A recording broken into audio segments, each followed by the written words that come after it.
15-year-old girl goes missing in St. Andrew. Hi again and welcome. This is Links 007 TV News Report, and we'll be right back with the full details to come. Welcome to Links 007 TV News Report, providing you with the best in local and international news updates.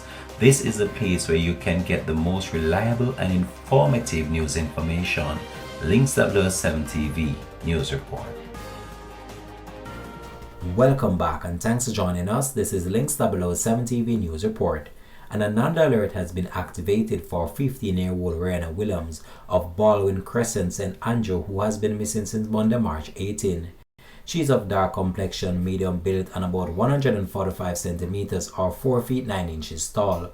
Reports from the Dailey Park police are that Rihanna was last seen at home dressed in her school uniform, a white blouse, grey tunic, and a pair of black shoes. All efforts to contact her since then have proven unsuccessful. Anyone knowing the whereabouts of Rihanna Williams is being asked to contact the Dailey Park police at 876-933-4280, the police 119 emergency number, or the nearest police station.